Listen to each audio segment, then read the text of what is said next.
Do this before public, oh yeah, before public speaking.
Hey, good evening, everyone. Welcome to the November 3rd, 2025 open Recording meeting in of progress. the Newton School Committee.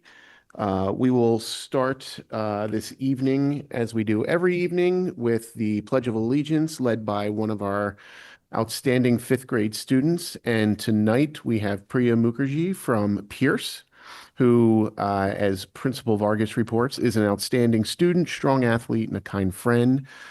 She plays tennis, is on a swim and dive team, and is on track to read 100 books this year, which is very appropriate given we have our book awards tonight. So I don't know if that was planned or not, but well done if so. She is also working to develop a pen pal program at Pierce that will enable fifth graders to communicate with students from across the country. So with that, Priya, if you would like to come up to lead us in the pledge, there is no obligation to participate, but for those who are able and willing, please rise. The floor is yours. Yep. I pledge allegiance to the flag of the United States of America and to the republic for which it stands, one nation, under God, indivisible, with liberty and justice for all. All right. Thank you very much. Thank you so much for this opportunity. Thank you.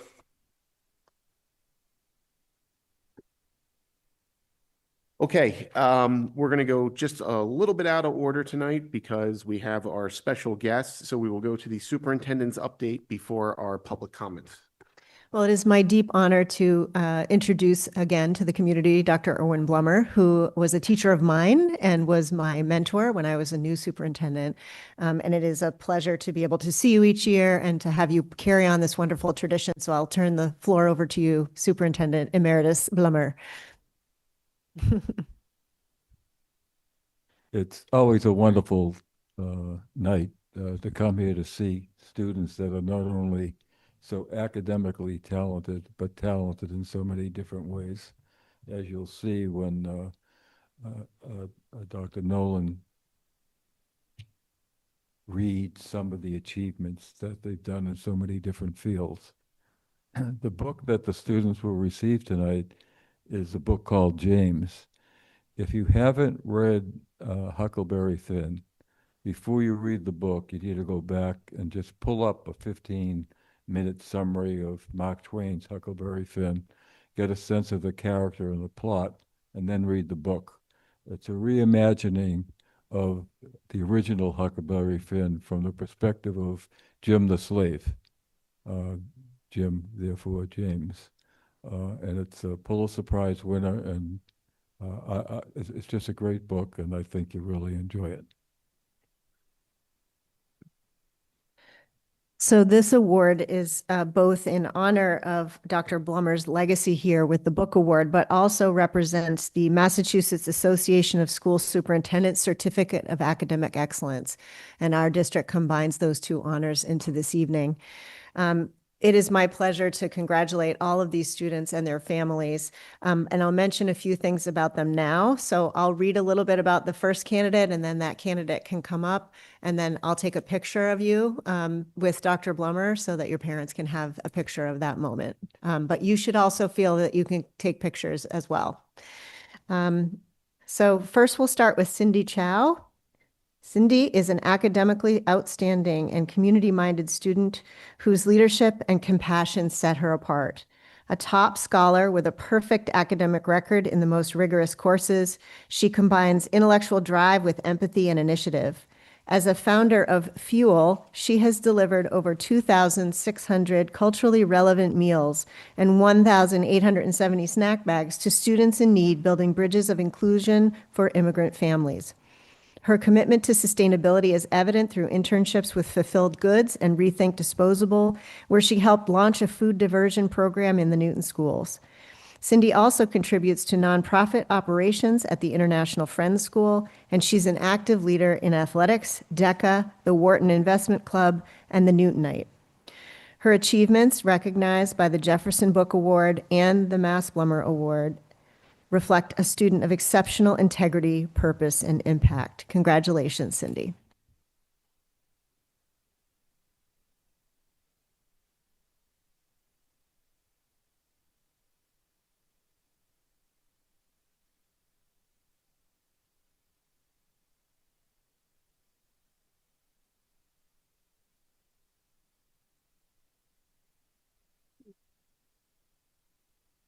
Next, we have Xiaowei Chu.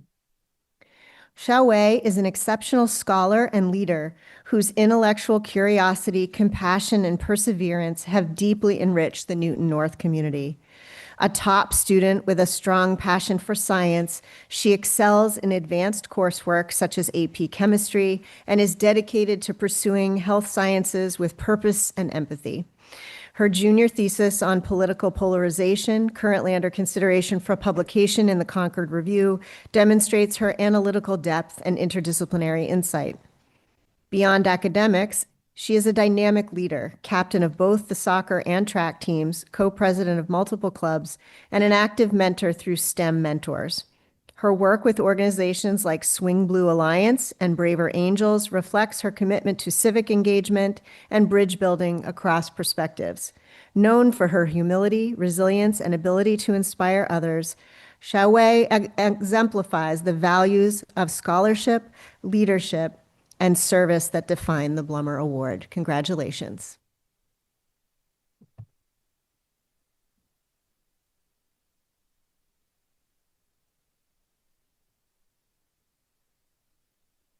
Congratulations.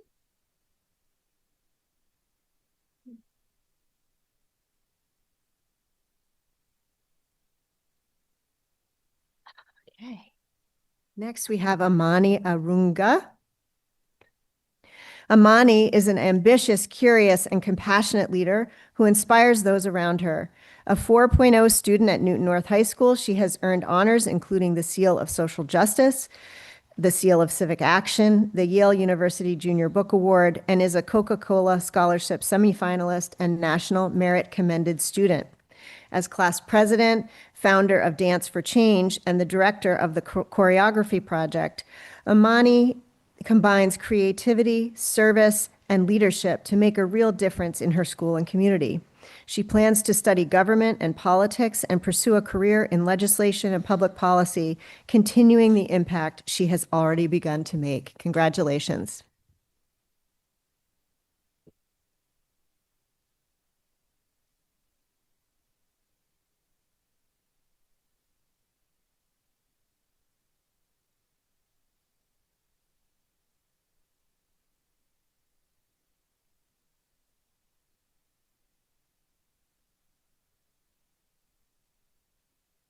Now we'll move on to our Newton South recipients. Jasper Hay.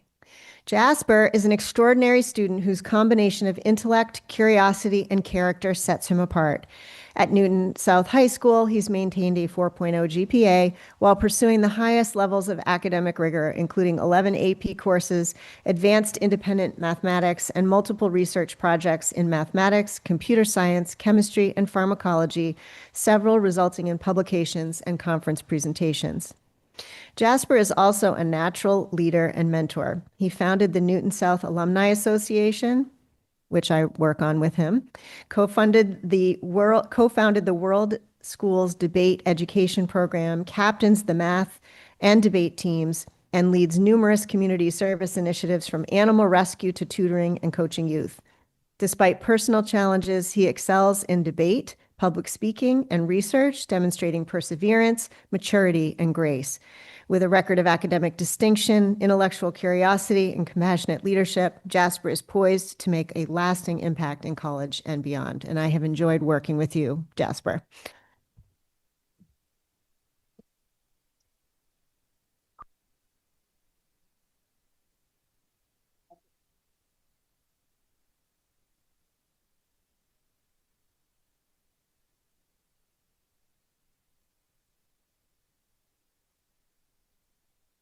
And lastly, we have Ira Singh.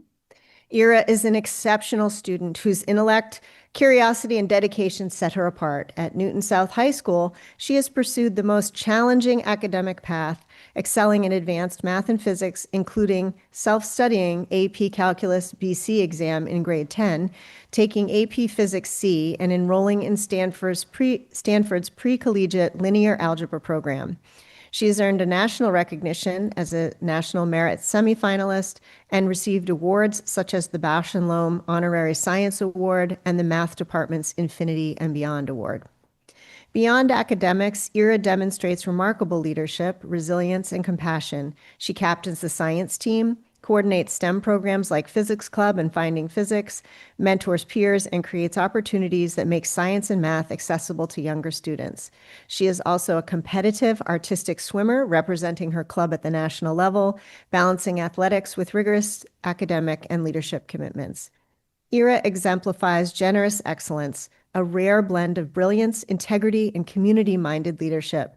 She not only pursues personal achievements, but uplifts those around her, making her an outstanding candidate for this award. Congratulations.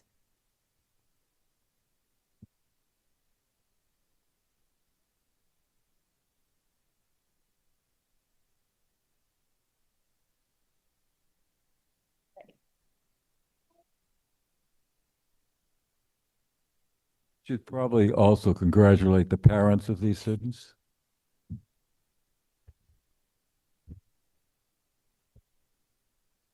Thank you, Dr. Blummer, for this wonderful tradition. To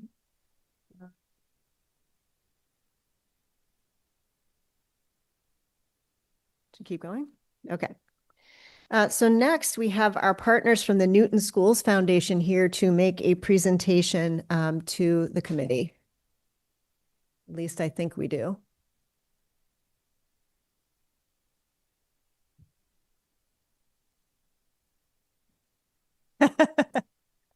Yes, for all our award recipients, you are Please- welcome to stay for the next 2 Please- hours. please Each do not Congress can stay. work, or you are welcome to Thank you. Thank you. make a wiser. Congratulations.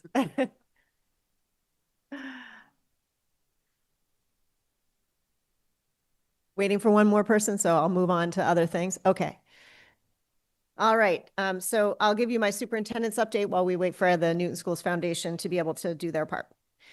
So with the recent decision to not fund SNAP nutrition programs federally, many communities have reached out to ask how they can help out. So Mayor Fuller's team has actually reached out to us to ensure that the schools could be drop-off locations for a soon-to-be-launched citywide sort of event. I don't know if you want to say more about that at this time. Okay, so, and I'll just say these things before Mayor Fuller tells you what we're doing as a city. Please do not just simply send food to schools unless there's a student or a PTO group that's coordinating that, because those materials, we don't want anything to go to waste right now in this difficult time period. You can donate gift cards to specific schools, not cash, and to PTOs, and that would not count as part of the NPS equity gap. We've been getting a lot of questions about this.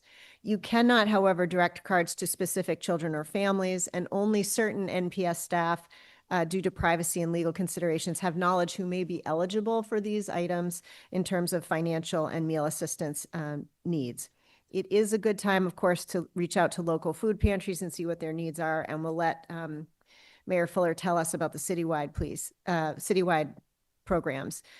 Please note, though, that hungry children cannot learn easily, and no child should have to suffer hunger. All Mass schools provide one nutritious lunch and one breakfast to any student, but it is a long time between lunch and breakfast the next morning. So anything that we can do to help our students would be appreciated. Mayor Fuller? Oh, I think the superintendent did say it beautifully. This citywide food drive is already up and going. For those who can, it's wonderful to consider two different things. One is actual non-perishables. Please, no glass. Make sure that the item has not expired. There was a list in the mayor's update on Thursday, which you can also find online, of particularly needed items. And we're so appreciative that PTOs, like all of us, are scrambling to see if their particular school can get organized to do it. It does take a little bit of work. I'm grateful to all the volunteers. The library, 4 fire stations, City Hall, police headquarters, all the Village Bank locations, the Eastern Bank locations are also drop-off points.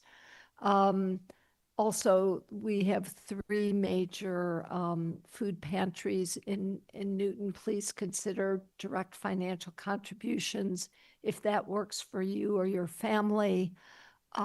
It does let them buy in bulk and get exactly what they need, so that is helpful to them.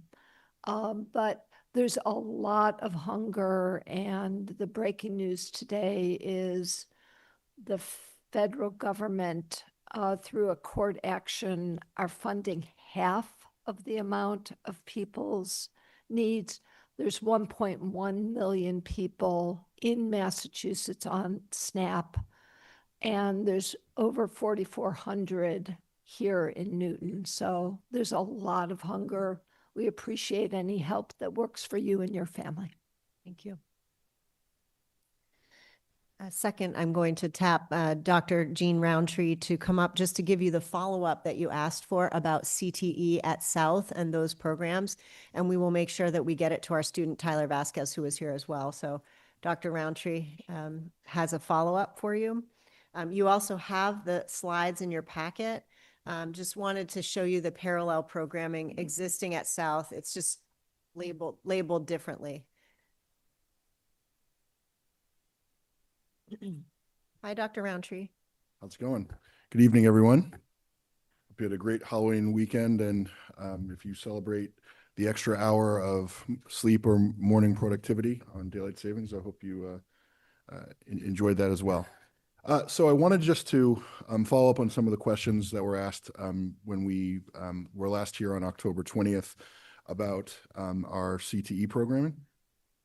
And so during that presentation, we described the comparative enrollment of our students at Newton North and Newton South and our CTE programs that are based at Newton North. And there were some questions about, to better understand what students' experiences were comparatively and what classes students at South might be taking if they are not, in fact, taking and engaging in the CTE programming at Newton North. One thing I wanted to be clear about is we are continuing to work towards equitable access to career and technical education programming at both high schools. We did submit our application to the DESE program to support establishing 3 new programs. And so we are hopeful that adding these 3 programs will be a step towards more equitable access. I also, at the very end, will just kind of share some data that we've collected about student interest in these 3 new programs. So the third slide talks about gives the enrollment in exploratory and in the majors for both Newton North and Newton South students. One of the things that we discussed is that that there is a big disparity in the numbers of students that are from Newton South engaged in the exploratory and the major programs at Newton South. But one thing we wanted to make sure that we communicated, which is on the next slide, is that even though there are obviously far fewer students from Newton South enrolled in the career and technical education program, that does not mean that students are getting some opportunity to explore similar content. While the CTE programming and the number of hours and the particulars of the curriculum are not going to be apples to apples, students still do get the opportunity to explore their interest in many of the similar subjects. And so, for instance, obviously with automotive technology, there is no equivalent opportunity at Newton South. But for carpentry, there are the wood shop electives that students get to take, which is not the same as being in carpentry, but it does give students the opportunity to explore it. And so the fourth slide shares the numbers of students that are in comparable either introductory courses or advanced courses, which would just be any course beyond the introductory course. And so for at Newton South, carpentry, the equivalent courses in introductory course would be Woodworking 1. There are 100 students that are enrolled in that course. For culinary arts, there are 35 students enrolled in the introductory elective. For drafting, the introductory elective is Architecture 1. We've got 59 students at South enrolled in that. The early education and care program, the comparable introductory elective is Intro to Child Development, where we have 65 students enrolled. For graphic communications, the equivalent introductory elective is Graphic Design 1, and for TV media arts, the comparable introductory elective is Video Exploration, and there are 9 students enrolled. So we have a total number of students enrolled in the introductory electives that are similar in content or topic. I'd say it's probably a better word to the programming Newton South is 287 students. So that speaks to the concerns raised by our student member of the school committee about whether or not students are able to explore the same things by school. When it comes to the advanced electives, and again, an advanced elective is anything beyond the introductory course. Again, automotive technology, unfortunately, there is no comparable opportunity. We've got 26 students in Woodworking 2. For culinary arts, this is a really, really big number, and I wanted to make sure that I can, break down, why we have 502 students enrolled in advanced electives at Newton South, and that's because there are a variety of courses that students can take. For instance, just in the international cuisine, there are 3 different courses that students can take, and those classes are offered for 1 quarter each. And so students can, they have a lot of opportunity to explore different aspects of culinary arts, even though it's not in the Chapter 74 program. For drafting, there are two courses, Architecture 2 and Computer Assisted Drawing, that, that have 31 students enrolled. And for the early education and care program between preschool, the Explore program, the Explore Major, and the dual enrollment program, there are 222 students at Newton South that are, that are engaging in some way.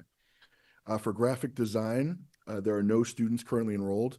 That is because actually no students requested that as a course. So the class is available, but there weren't any requests to join the class. And so should students at Newton South decide that they want to engage in graphic design, they'll have that opportunity. There are 35 students in the digital arts foundations class, which would be comparable for TV and media arts. I also wanted to just share a little bit of information that we have about the course requests for the 3 programs that we are endeavoring to begin exploratory next year. And obviously, that's dependent on investment in next year's budget and also hopefully support from the state. For dental assisting, which would be one of the programs that would live at Newton South, 9 students from North requested it in the spring, and 17 students requested it at Newton South in the spring. For health assisting, which would be located at Newton North, we had 97 students requested at Newton North and 47 students requested at Newton South. And for information systems support and networking, we had 2 students at North requested and 8 students at South requested. So obviously, I think the one that jumps out is there's tremendous interest in the health assisting, which aligns with the workforce research and the tremendous opportunity to engage in the healthcare field in the greater Boston area, where we have almost 150 students who were hoping that would be an option for them this year. And so hopefully we will get good news from the state, and also in our budget, we are hoping for support for FTEs so that we can begin these programs. Thank you, Dr. Roundtree. I don't know if there are questions for him. Thank you for the follow-up. I'm just highly skeptical of the culinary arts number at South. And the reason for that is because culinary arts at North prepares the students to understand how to function in a commercial kitchen. You have students from there who will end up at Johnson & Wales or Cornell and other programs. And it's very different from, I want to learn how to make Chinese food or, explore something else. So it's not a cooking class. It is, I know you said apples and oranges. These are very different things. So I don't think that the number, the 502, necessarily reflects an equivalence in any way between the classes. And again, all of these seem like good courses at South, but I don't think there is a direct line between that and then the advanced culinary arts instruction at North, where they're running the cafe, they're producing all the items that are sold there in the mornings, understanding how restaurants function and budgeting works. So I just don't see that. I agree. And I apologize if I didn't make this, clear at the beginning of my presentation. What we wanted to clarify was by topic, but certainly not by depth and breadth, right? Because with the CT programs, the students are in for multiple years. I think that's 900 hours that they do during their time. And I want to be very clear, we're not saying that it is comparable apples to apples in terms of the experience, the depth, and the preparation to then go on either into a commercial kitchen as a graduate employee or in a program in college. What we're saying is that students have the opportunity to explore culinary arts as a topic, right? And I agree 100%. It is not apples to apples in terms of the depth and breadth and the amount of time that students spend exploring the content. No, I just hope when we're looking at trying to have some level of equivalent programs between North and South, we're not looking just at the numbers at the bottom or even necessarily in the final column, because I think that could be a little misleading. We don't have the equivalent of culinary arts at South, and there probably are good reasons for that, because the facilities at North include like the large commercial kitchen and a lot of space and the cafe that the students run. But I just, whenever the next school committee looks at this, I just wouldn't necessarily look at the total numbers and consider that for equivalency. And I want to be clear, I agree. It was just the questions that we received last week were really just wanting to learn more about what opportunities are there. And I agree with you 100%. It is certainly not the same thing. And, I think that, it is very difficult for us to provide a comparable experience given, the facilities requirement, right? And I think if we're really up for it, I think that we can build towards that. I think that the team at South would be thrilled if we were able to organize that level of investment. I think that and I think that would drive a lot of interest given the fact that so many students are opting to take those electives. I do think that there's interest there. But it's just one of those things. I think we have to just take incremental steps towards parity every year, and year after year we'll make progress. Thank you. Thank you. So just moving on in the update, thank you, Dr. Roundtree. I just wanted to spotlight some of our METCO students who were at a recent Building Bridges Education HBCU, so Historically Black Colleges and University College Fair. And at these events, there are sometimes situations where students are offered on-site admissions to a historically Black college and university. And at one of those on-site admissions events, October 17th, we were thrilled that the following students were all offered at least one, if not more than one, on-site admission. So the following students: Hale Buck, Jamie Gidden, Nyana Lubin, Karma Powell, Maya Reed, Vivian Downs, and Jasmine Green, all were given on the spot admission to Delaware State University, Xavier University, Fort Valley State, Claflin University, so a bunch of other programs and scholarship recipients as well.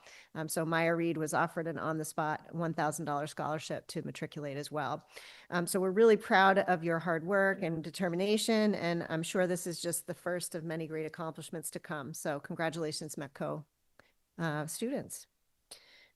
Just wanted to highlight again, Family Academy education events upcoming. November 14th, the Family Math Night, which will have a K-8 focus, but will of course answer questions about math so that families can get their questions answered and hear about the changes we're making. It's been a hot topic at PTO meetings that we've been having each month at all the schools. But we know that not all families can come to a during the day PTO meeting. So we want to make sure that we're offering a nighttime chance to explain to everyone where we're moving. Second, November 19th, we'll have again the second year the Holiday Tech Buying Guide Tech Advisory Night with our family education office, but also our school resource officers, our principals, some of our teachers and tech experts. This is a collaboration with the PTOC. So that we are doing what we did last year. And we have a couple of doctors joining us, child psychologists, and one resilience expert to talk about the impact of technology on adolescents. So we're excited. More flyers will come out this week on both of those events.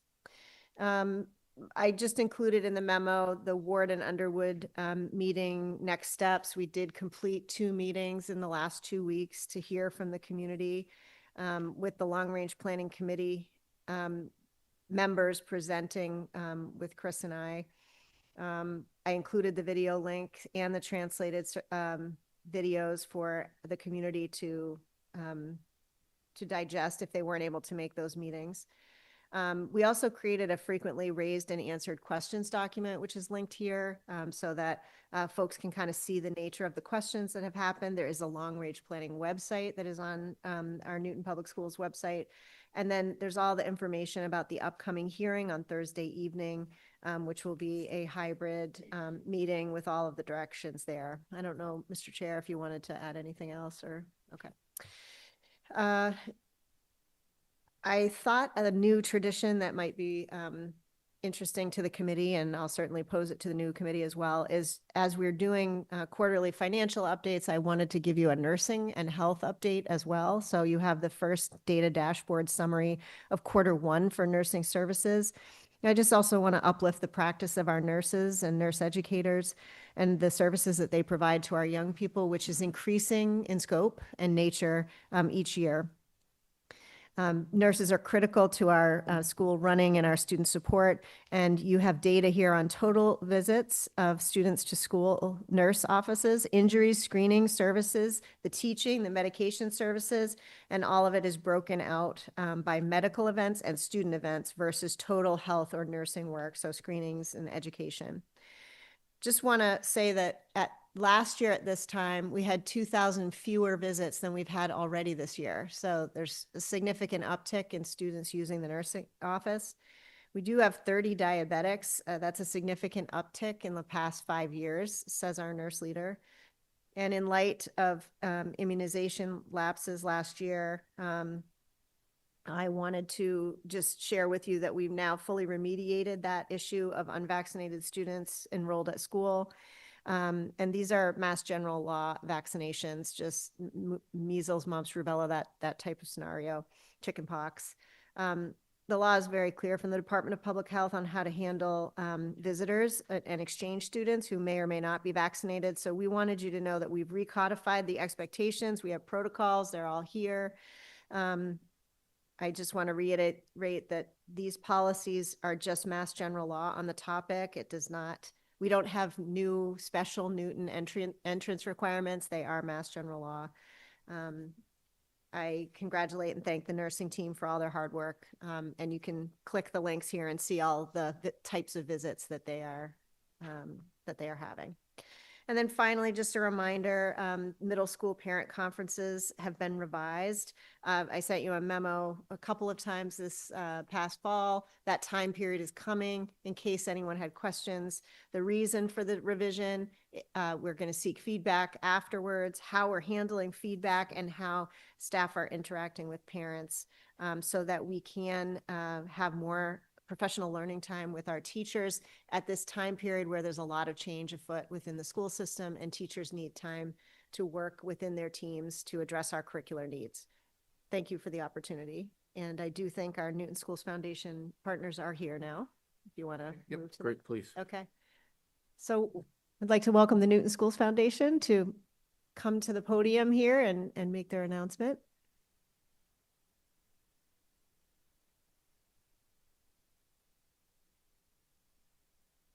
Talk here, or you want to sit? Yep, you have to get at the microphone. Yep.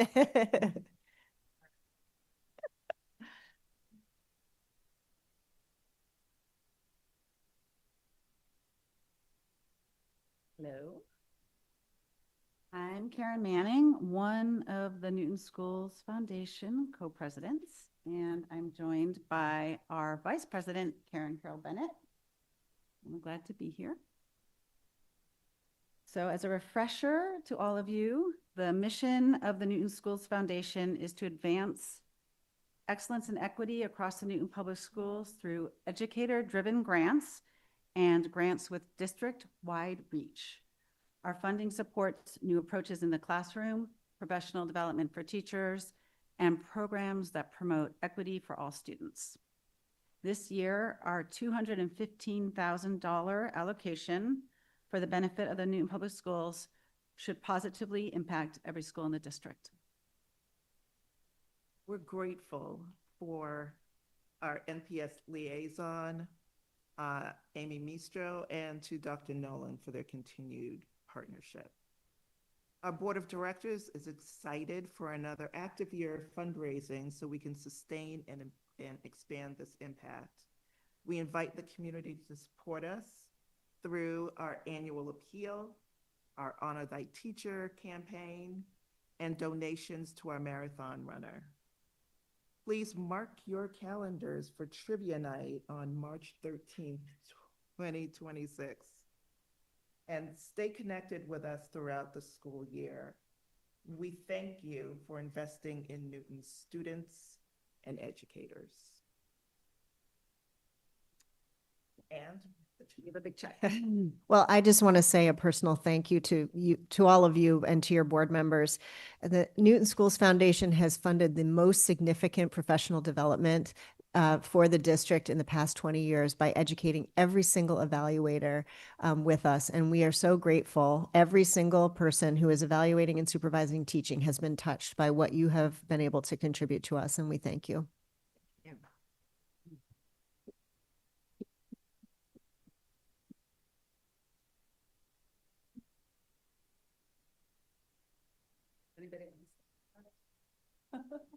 Anyone, only one who wants to.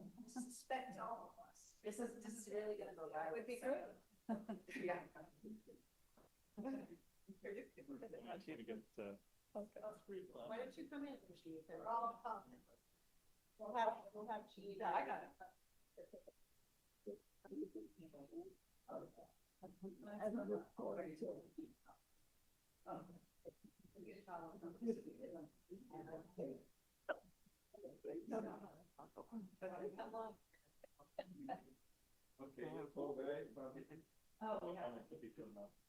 Everyone say Chief.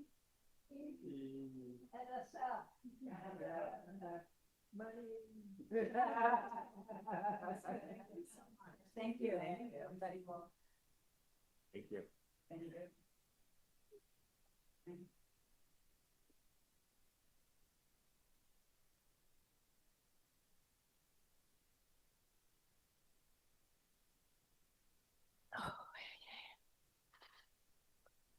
All right, that's it. Okay. Any questions for Dr. Nolan on any aspect of the superintendent update? All right, so let's move on to our public comment period tonight. Apologies that we had to go out of order to accommodate some of our guests.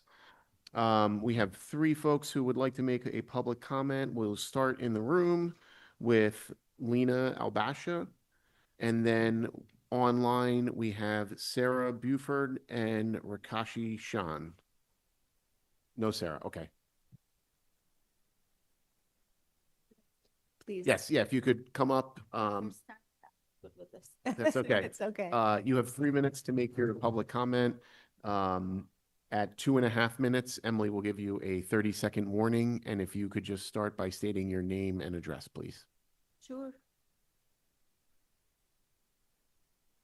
My name is Lena Albasha. I'm a resident of Newton Highland, Dedham Street, and I've been here almost 20 years in Newton. I came to the U.S. in 2005. We stayed hunting for a home for 4 years. I loved a couple of places in Wellesley, and the real estate agent said, Syrian and Muslim in Wellesley, I don't advise you to go to Newton.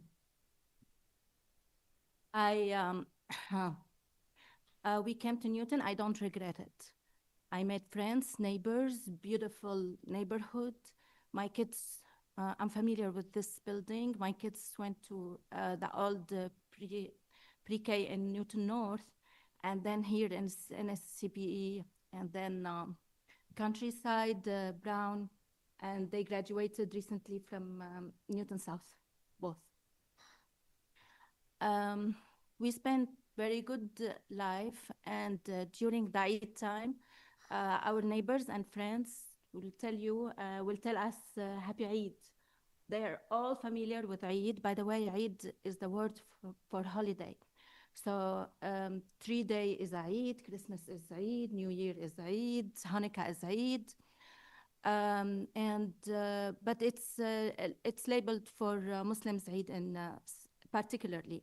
So our neighbors and friends will all tell us Happy Eid, but to be honest, it's not really happy.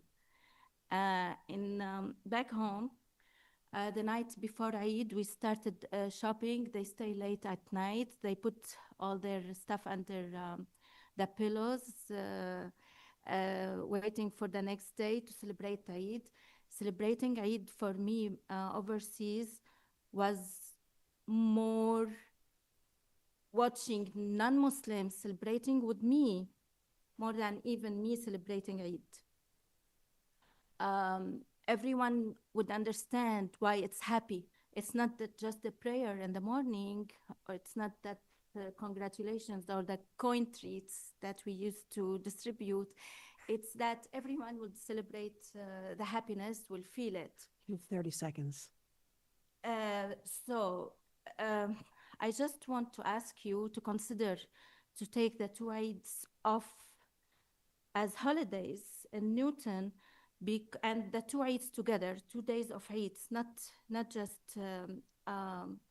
the feast Eid, the sacrifice Eid as well.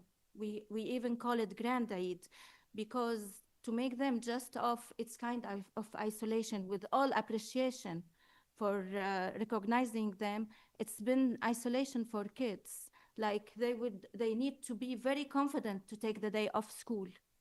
They need to have big gut. They want to celebrate with their friends. Your 3 months is a my kids went to college now. I want the next generation not to feel their bitterness.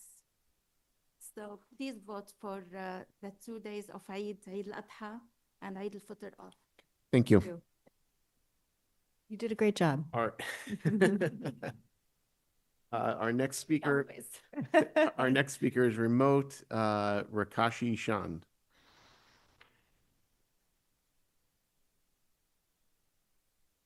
Hi, everybody. Good evening.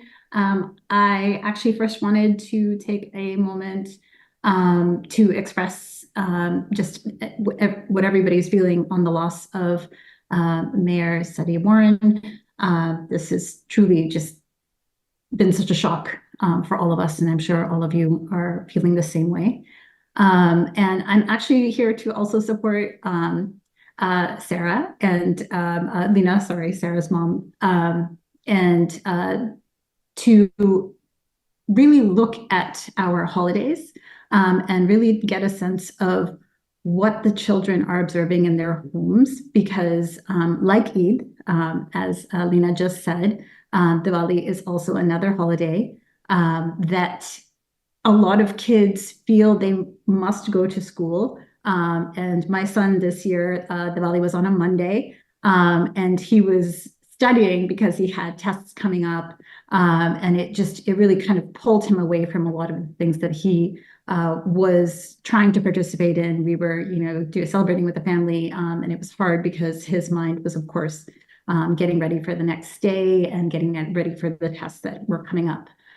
So we would love for the opportunity to sort of reanalyze the student body and really take a moment to get to know the holidays that they are celebrating, and assess whether all of the holidays that are being celebrated reflect our community. And we have such a beautiful, vibrant community. So it really would be wonderful to have the opportunity to have more of those voices out there in our school days and in those absences, because you can learn a lot from the absences. We come from South Asians in general have a tendency to not, they wouldn't allow you to miss a day of school. Education is very important. So in our homes, we would never tell our children not to go to school, even if it is a really important day. So when you do deal with, and I think this is true for most Asian communities, when you do have the expectation that school is going to be there, the kids are going to go. So you won't necessarily have that absence. And it's that the lack of the absence that is reflective of what's happening in houses. So I hope that you will all have the opportunity to sort of reassess that. And I'm very much in support of what Lena just said for Eid and for Diwali as well. And perhaps you've heard that the bill 3326 to make Diwali an official state holiday is coming very close to being passed. So we're very excited about that as well. So thank you so much. And thank you for everything you're doing. And I hope that you'll consider that. Have a good night. Thank you. Okay.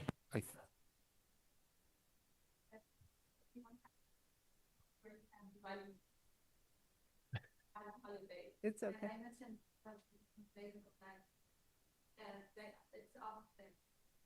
Thank you. All right, that will conclude our public comment period for tonight, and we will move to our consent agenda. We have 5 items on the consent agenda. We have the minutes from our October 20th meeting. There is a memo on exchange trips all over the world. There is a grant memo, most of which were title grants. There is the support organization donation document for Bowen School. And we have the acceptance of our Newton Schools Foundation donations. So is there anything a member would like to remove from the consent agenda for further discussion? Not remove, but just a clarification and comment. Yes, go ahead. So I'd already emailed Lisa, and I believe she's made this change in the minutes, but I was not here for one of the votes in the last meeting. And actually, kind of apropos of what came up, it was because that day was Diwali, and I left the school committee meeting to go and have Diwali dinner with my family. And I do understand the concerns that, about students not making it because of a focus on being in school and so on. That said, I know we have a policy in place that Dr. Nolan strongly supports of, having those days be non-homework days and providing support for those who are celebrating. And I certainly appreciate that. But that was the correction. It also happens to link to some of the speakers we had. So thank you. Okay. Just to be clear, the meetings need to be amended, the minutes need to be amended, or?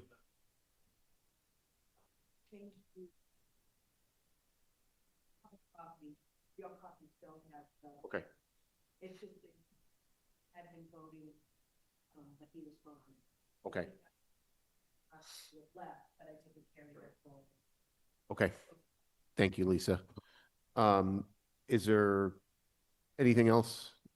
Okay. Is there a motion to approve the consent agenda noted with the amended meeting minutes per Lisa's discussion? I move to approve the consent agenda. Okay. Is there a second? Okay. On ping, let's take a vote. Ward 1? Yes.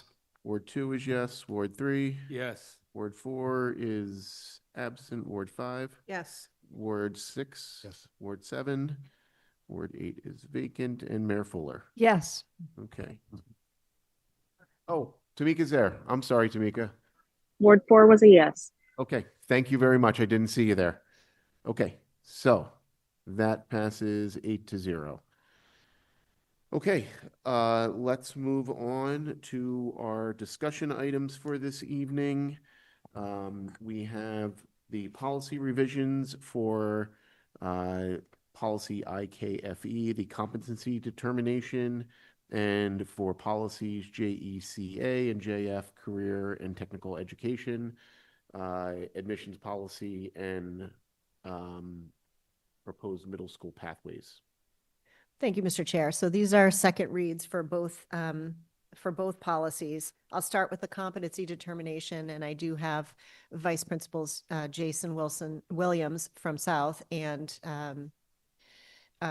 Amy Winston from North. I'm trying not to choke. They are here if there are any questions. I do want you to know that we try to collaborate with lots of constituents about these policies. We did send the competency determination along with a few other policies to our CPAC partners for feedback. You have a chart of the feedback that they gave us, which in essence are procedural recommendations. So I shared them with you so you knew that we had this conversation. The real meat and potatoes of discussion with CPAC will be in the procedural manual that goes with the competency determination policy that you vote.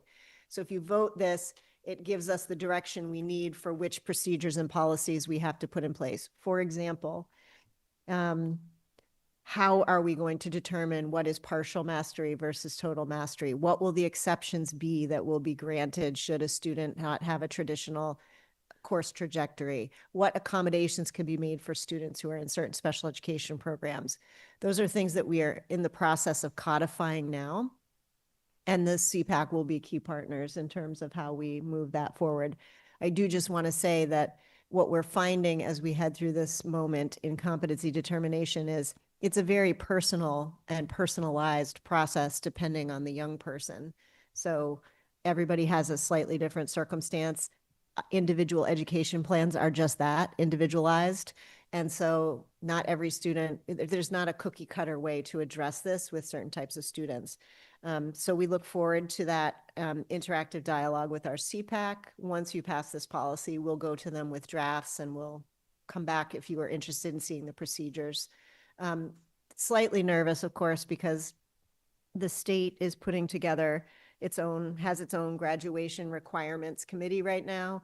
And there is discussion of certain things like end of course assessments that we talked about before. I sort of wish we would hurry up and make some decisions on that, because if we are making common assessments as a district, but they're only going to be usurped by some state expectation, that's a lot of unnecessary change for teachers for no reason.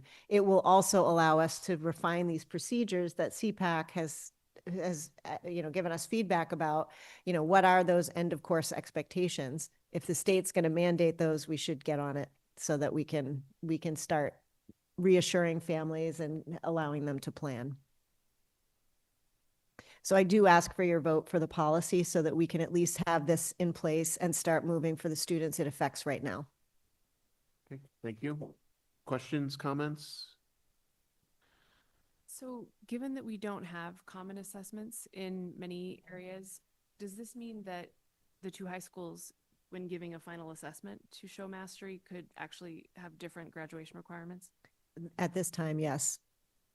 And I guess this will be on the rolling curriculum review cycle as it'll resolve over time in different subject areas? Yes, this is, right now we have wildly different assessments, even within like the same high school. So we do need to come up with those end of course measures and what they are. So at this time, we can say that mastery of courses is the completion of the coursework, the grading done by the teacher.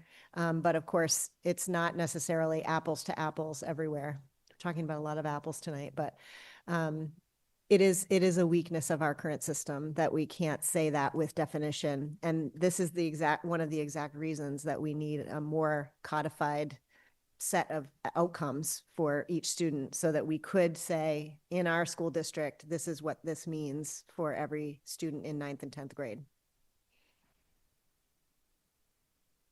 Other quick, Paul? I just wanted to say, I think this is the right thing for this time, and it will evolve over time. And I'm going to guess that you'll move faster than the state will. So, but I think having it out there is the right thing to do, so we can plan and implement. Right. And thanks for engaging CPAC in that. So I'm happy to move approval, Chris, for policy IKFE. Okay. As presented. Okay, there's a motion by Paul. Is there a second to that? I second.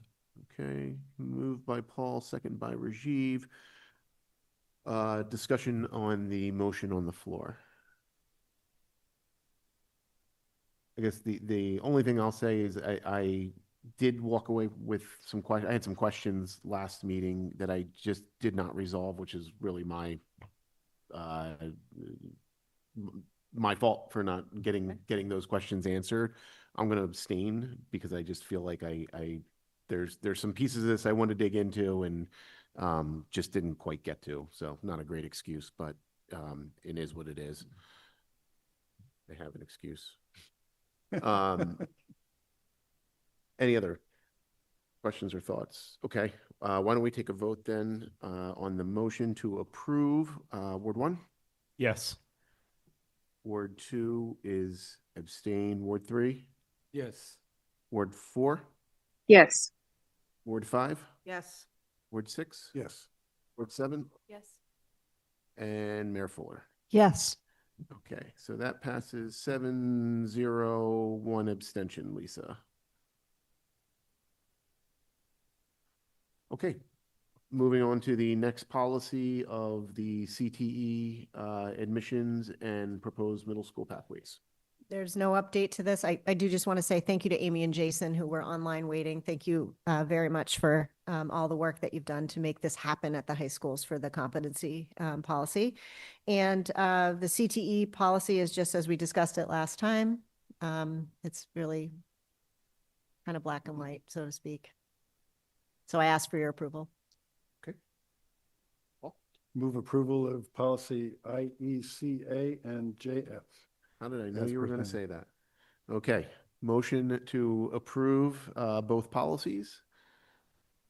Second by Alicia. And let's have discussion on that motion. Okay, all right, seeing none, let's take a vote. Ward 1? Yes. Ward 2 is yes. Ward 3? Yes. Ward 4? Yes. Ward 5? Yes. Ward 6? Yes. Ward 7? Yes. And Mayor Fuller. Yes.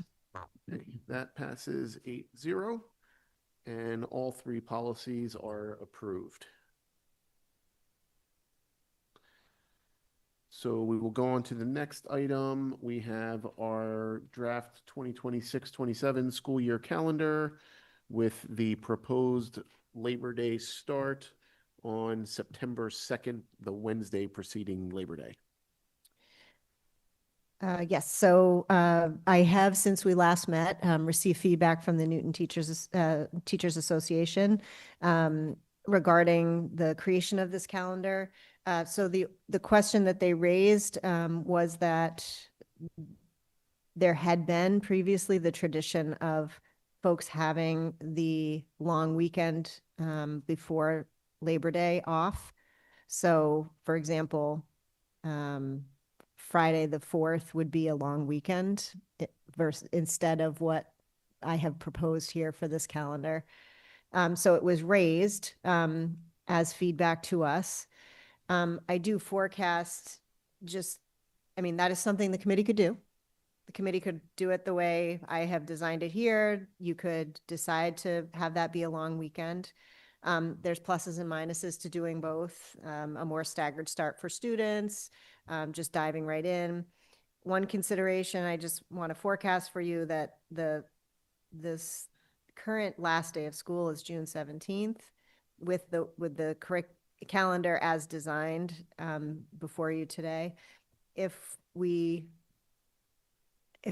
take that day off on the 4th, it kicks it to the next week. And one of the stated challenges of our prior calendars for the last 2 years is that staff are trying to take summer jobs and students and parents are matriculating to summer camps, which generally start that week, the 21st. So we have had staff ask can I be released so I can start my other job? Answer is no, you can't. And we know that that's difficult. I always had summer jobs as a teacher, so I, fully understand it. Of course, if we have any snow days, we're there anyway. So I just want to say to you that I'm not putting my thumb on either side of it. I'm trying to get us out as early as possible in June. And that was the mission here. I'm certainly happy to make any revisions that the committee would like to make or accept approval as is. Okay, thank you. I know last meeting I said I personally lean towards keeping the 4th as a school day and hoping that we get out June 17th. I think you're going to face, problems on either end of that calendar, whether it's the beginning or the end. I know that I understand the concept of having, easing kids into the year, probably, in particular for the younger kids. Does that become arguably counterproductive in a way when you have 2 days of school, then a 4-day weekend to start and sort of you're almost having a false start? And there's cases to be made on either side of it. I don't think we can say that anything is made or broken by either decision. Okay, understood. Questions, comments? I know we've gotten some feedback in both directions. I personally am in favor of approving the calendar as presented by Dr. Nolan, and for two specific reasons. I know some of the feedback has been around summer plans. But that said, we are still looking at a September start, which is different from potentially other school districts in Massachusetts, and certainly school districts in other parts of the country that have an August start. So it would hopefully not be too disruptive to families that are counting on summer plans during August. So that's one reason. The other is we have gotten, not just this time around, but previously, a lot of feedback about the challenges of a late finish to the school year. And families having to really scramble to get their kids into camp, to adjust schedules for family travel prior to camp, or to start jobs for both for their students and potentially for themselves. So I'm willing to put a motion forward to approve the calendar as presented. I also do not think it would be, we already have a long Labor Day weekend. I don't think adding a day to it is something I'm in favor of. Okay. So I move to approve the 2026 to 2027 district calendar as presented by Dr. Nolan. Okay. Second that. Okay. Moved by Rajiv, second by Emily. Further discussion on that motion. Okay, great. Let's take a vote on that.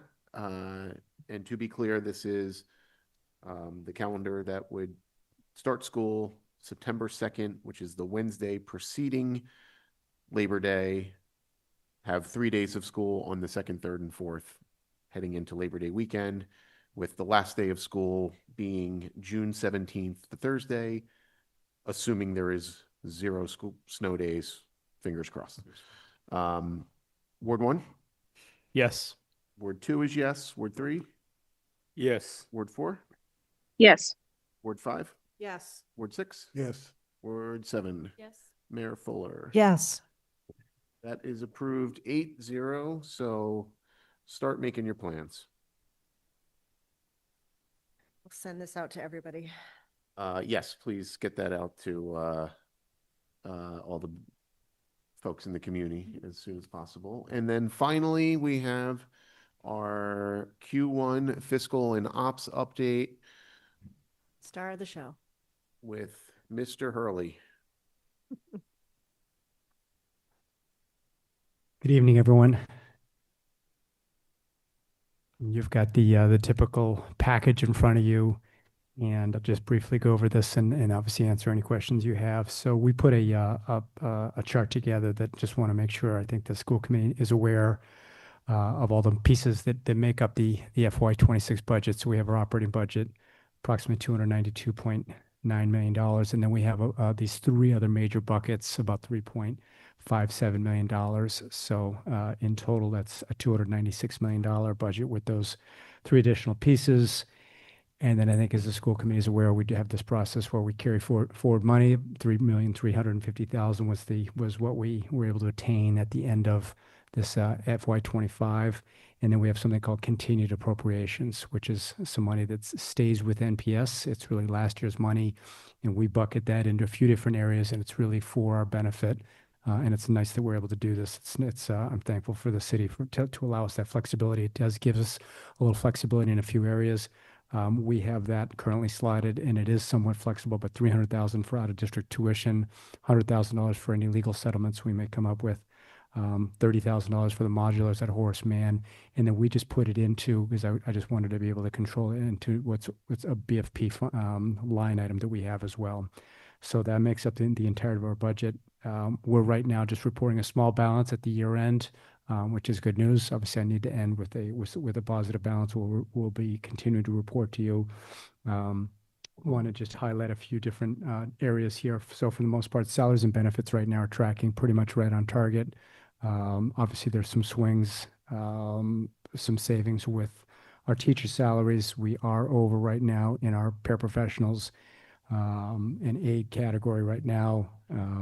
but that is offset in a couple of other areas. Benefits are on target. Our maintenance budget, this is something I know Paul's probably going to continue to call me into the future and say, aren't you over budget in that area? And yes, the answer is yes. We're continuing to spend more than we have, particularly in what's called our charter maintenance budget.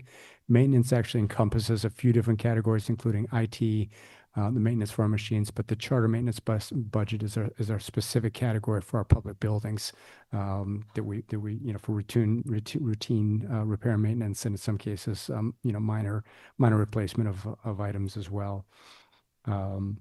As a reminder, that's certainly an area, and again, the city's been very cooperative. That's an area that we offset our budget by almost $1.3 million. We're able to tap into that money though already, so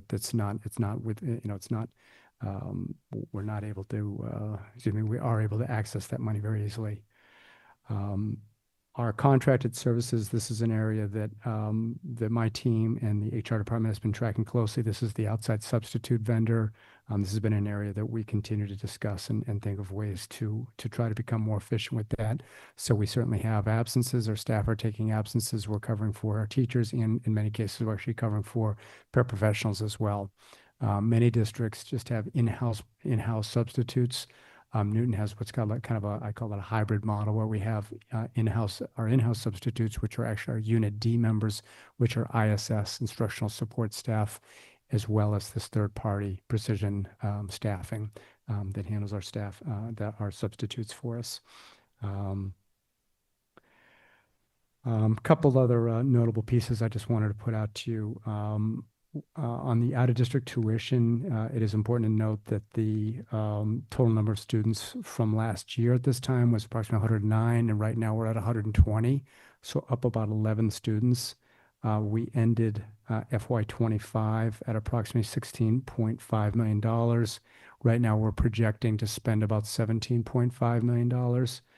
So that's about $1 million more. We're usually pretty conservative at this time of the year in terms of our out-of-district tuition number. We have a lot of students that will age out, will move out of the city, will come back to the district. There's many movements that happen. So although we are forecasting a larger expense, the benefit is we're actually receiving about $1.1 million more in circuit breaker funding than we had last year. And a lot of that is really, I think, kind of that accrual, that makeup from when the state did that OSD rate increase. So we got more funding in FY26, about approximately $9.1 million.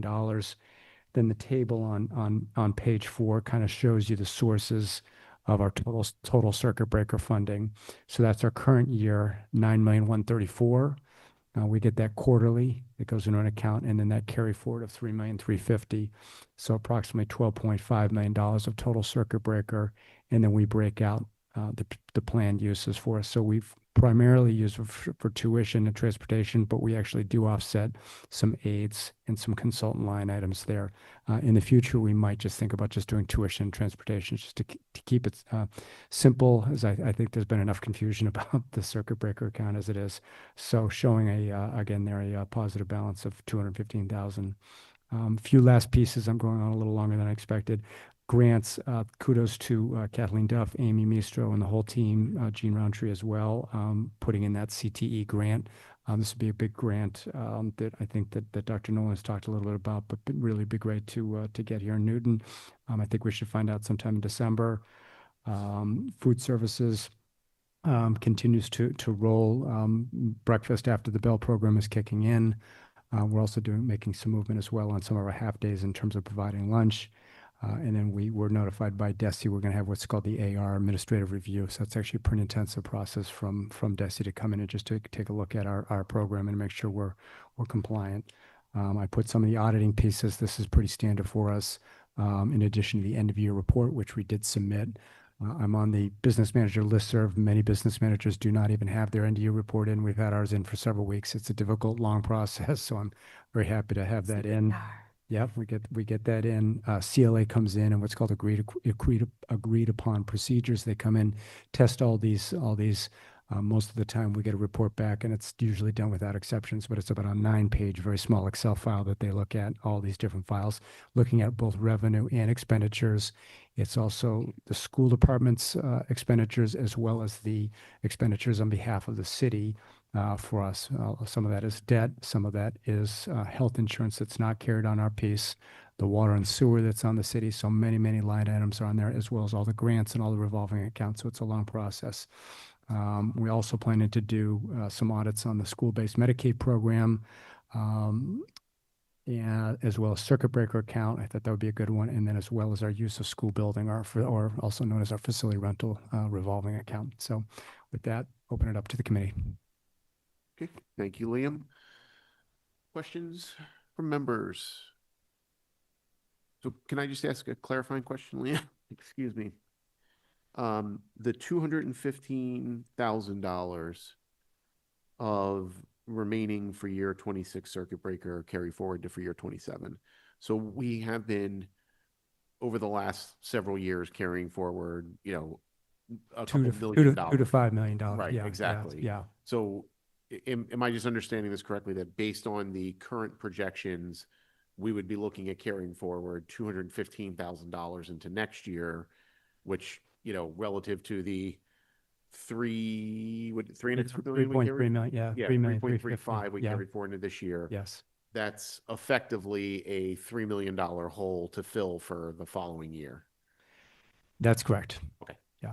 I just want to make sure I was understanding that correctly. Yes.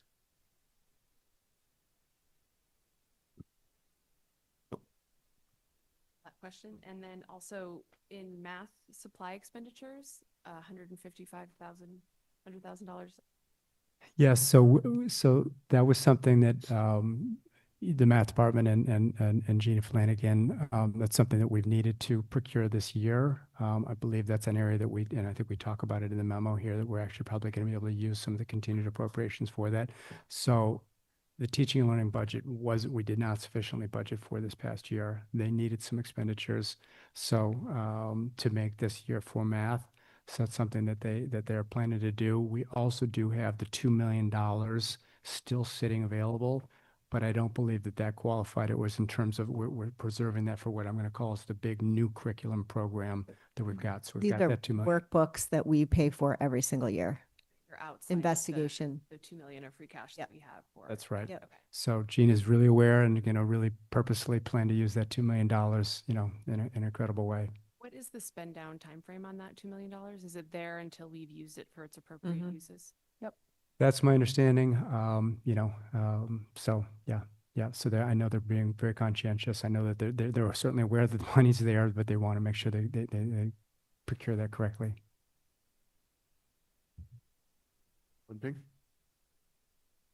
Yeah, to follow up Chris' question, you know, current year we got circuit breaker carry forward $3,350,000. Now carry forward to fiscal year 27, dropped to $215,000.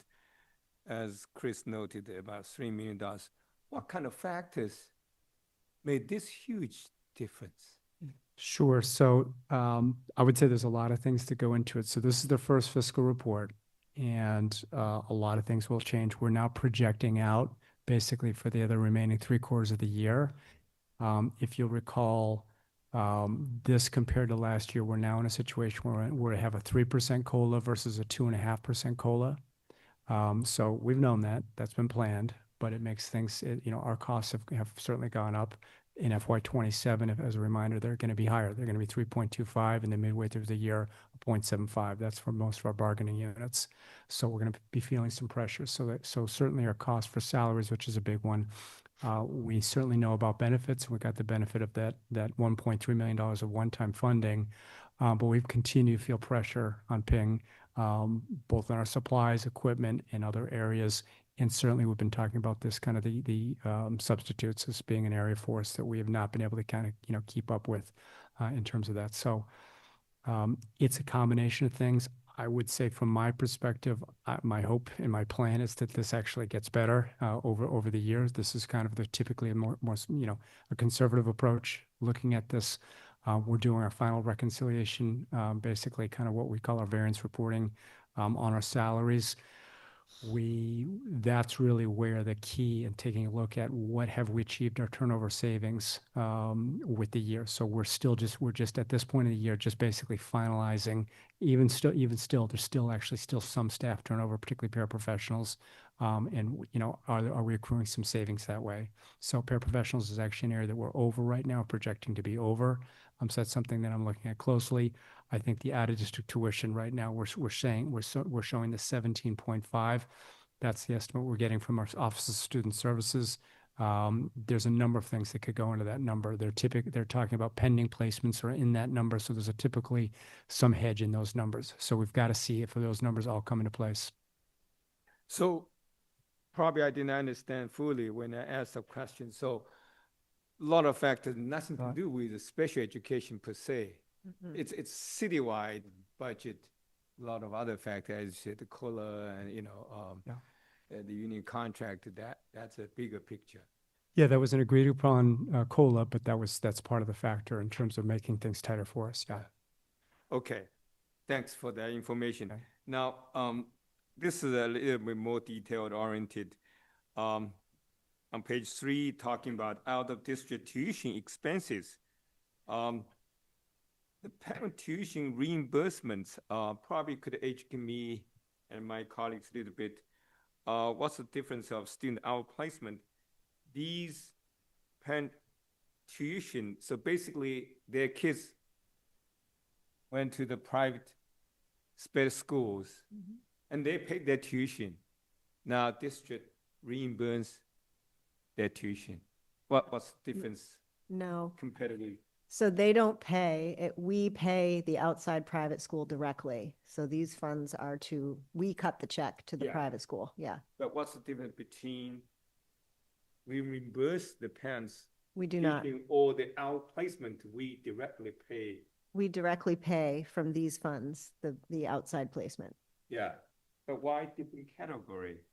Not included in the student placements? So those are settlement agreements for certain types of services, and they're just different. They're separate from just a student being outplaced. Sometimes parents unilaterally place their students somewhere, and then we have to deal with that. That's what I suspect. That's one type, yeah. Okay, so it's a little bit more legal, a lot of negotiation and technical issues. Probably it's hard to discuss at the public meetings. Okay, well, at least I understood, 19, okay. Well, I just want to be clear that all settlement agreements are matter of public record. So if anybody wanted to check out what those were, it's not secret actually. So any tax dollar that's used for these purposes is tracked and it's public.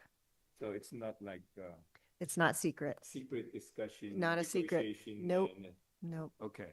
Yeah, other than a student's information, right. Something like we that. Try to protect their privacy. Yeah, to keep that private. Okay. Well, yeah, at least, from 25-19 to fiscal 26-14. But at least I assume this is a very significant expense here in terms of reimbursement, total money. Yes. Okay, thanks. Okay, thanks for paying. Any other, Mayor Fuller? One serious question, then a comment with a smile. The serious question is substitute staffing has been a challenge. I'd say pandemic on. How has September and October been just getting to this fiscal year? How's it going? So good question. So we certainly, I know the HR department and Dr. Nolan, we certainly, are thinking about attendance and trying to, obviously want students and what's best for students. We're spending right now more with precision than we had been last year on kind of a weekly basis. That has typically ramped up as the year kind of goes. It ebbs and flows. It's interesting as you look at this, and then kind of in May, it even goes even higher. It is something we're taking a look at, but it right now is higher. It's trending higher right now than it was last year. We have made a concerted effort, though, to make sure that our ISS staffing is first utilized in these buildings. So the ISS staff, for the most part, we typically have 3 days and under at our buildings, but Precision continues to, to fill these positions for us. And so there's really there's a high need, high demand for these staff members. We did put a cap on each building's usage for each month, so we're experimenting with that. Yeah. With a smile, can I just say on page 1, Yes. I love that you're committing to return to the city $215,469 to support our free cash this year. I think it was $5. Yes, That's last year right. was 32. Yeah, I'd say Well done. Watch this space. As I said with a Sorry. smile, I just had Remaining balance. That's to right. Thank congratulate you. you on that projection. Sorry. No problem. Had to That's do well, it. well said. I do note it does say, remaining circuit breaker carry forward to for year 27 later on in the document. So we can. But page 1 was correct. I would. Our job is the schools, just remember. Other questions for Liam? Was it paid in cash or a gift card? I offered to have Liam buy ice cream at Ranks for, with Do the it. $5, but that wouldn't even get us one call, I'm afraid. Yeah. Maybe. Okay. Well, thank you very much, Liam. Much appreciated as always. And that concludes our agenda for this evening, and we're adjourned. Thank you. Thank you. Great, everybody.